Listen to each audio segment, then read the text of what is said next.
2026 թվականի սկզբից ձեր աշխատավարձի մի մասը կուղղվի առողջության համապարփակ ապահովագրությանը։ Որքան է պահվելու աշխատավարձից։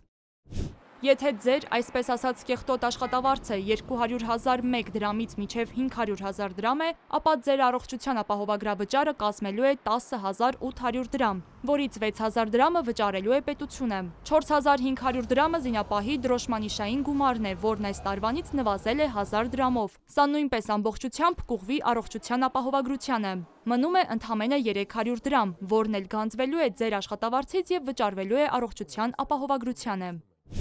Երբ ուժի մեջ կմտնի որոշումը և երբվանից կգործի նոր համակարգը։ Փաթեթն ընդունելուց հետո այն ուժի մեջ կմտնի դեկտեմբերին, ստորագրման հաջորդ օրվանից, բայց կակտիվանա հունվարի 1-ից։ Ապահովագրավճար վճարողների համար առաջին հաշվարկային ամիս կդիտարկվի նոյեմբերը, քանի որ դեկտեմբերն աշխատավարձերի և պարգևավճարների հավելյալ հաշվարկների առումով շեղող ամիս է։ Վճարման ամսաթիվը կլինի մինչև հունվարի 20-ը։ Ում վրա է տարածվում առողջության համապարփակ ապահովագրության փաթեթը։